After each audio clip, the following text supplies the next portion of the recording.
Hello guys, मैं उज्जवल। Welcome to my channel. जैसा कि आपने टाइटल पढ़ा होगा, सेमी सूडो लेजेंडरी पार्ट 3।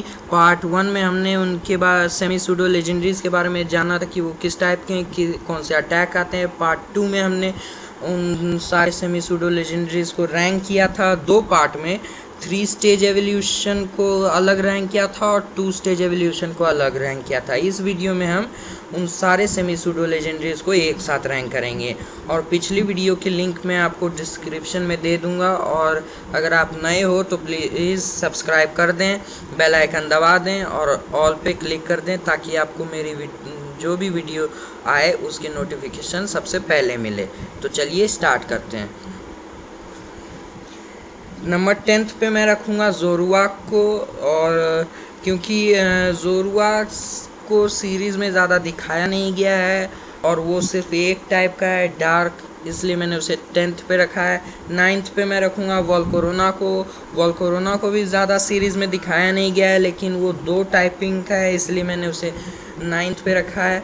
उसके बाद 8th पे मैं रखूँगा एक्सोरस को, क्योंकि वो ड्रैगन टाइप का है और ड्रैगन टाइप मेरे ख्याल से ज़्यादा पावरफुल होते हैं, इसलिए मैंने उसे 8th पे रखा है।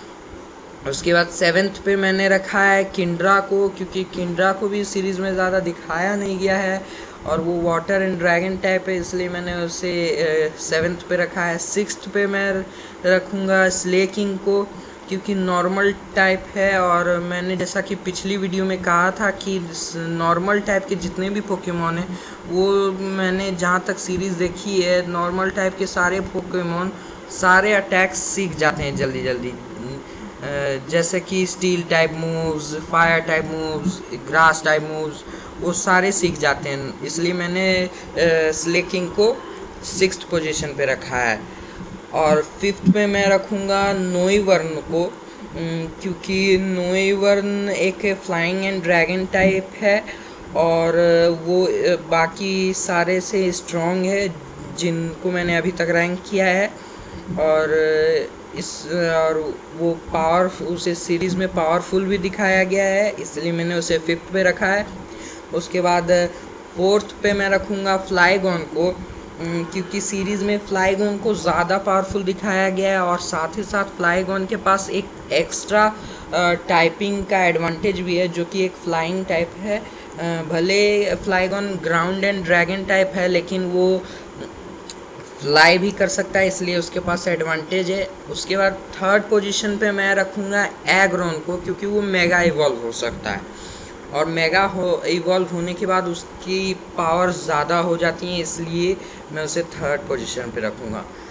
और 2nd पे मैं रखूँगा लुकारियो को, क्योंकि लुकारियो को सीरीज़ में बहुत ज़्यादा दिखाया गया है और वो मेगा इवॉल्व भी हो सकता है, उसकी पावर भी बहुत ज़्यादा है। और उसके बाद 1st पोजीशन पे मैं रखूँगा ग्रेनिंजा को। तो यहाँ पे मैं एक चीज़ क्लियर कर देना चाहता हूँ कि एस ग्रेनिंजा को मैंने क्यों रखा है 1st पे और लुकारियो को क्यों नहीं। लुकारियो को सीरीज़ में ज़्यादा दिखाया गया है और ग्रेनिंजा को उतना नहीं दिखाया है, लुकारियो के मुकाबले उतना नहीं दिखाया गया है। लेकिन ग्रेनिंजा जब एश ग्रेनिंजा बनता है, मतलब बॉन्ड इवॉल्व होता है, तो वो बहुत ज़्यादा पावरफुल हो जाता है। और जैसा कि अगर आपने सीरीज़ देखी होगी तो ग्रेनिंजा नेगेटिव एनर्जीज को ट्रैक कर सकता है कि वो नेगेटिव एनर्जीज कहाँ है। और लुकारियो एक पावरफुल पोकेमॉन सीरीज़ में दिखाया गया है, लेकिन ग्रेनिंजा उससे भी ज़्यादा पावरफुल दिखाया गया है और वो बॉन्ड मतलब मेगा इवॉल्व के ऊपर बॉन्ड इवॉल्व करता है, इसलिए मैंने उसे 1st पे रखा है। तो ये थी मेरी रैंकिंग जो मैंने सेमी सूडो लेजेंडरीज की। गाइज़, अगर किसी का फेवरेट पोकेमॉन नीचे आ जाता है तो उसके लिए मैं सॉरी बोलता हूँ, क्योंकि ये सिर्फ मेरे ओपिनियन पे थी ये रैंकिंग। अगर किसी का पोकेमॉन नीचे आ जाता है, किसी का फेवरेट पोकेमॉन, तो उसके लिए मैं सॉरी बोलता हूँ। अगर आपको वीडियो अच्छी लगी हो तो प्लीज़ सब्सक्राइब करें, बेल आइकन दबा दें, ऑल पे क्लिक कर दें ताकि आपको मेरी वीडियोस की नोटिफिकेशन सबसे पहले मिले।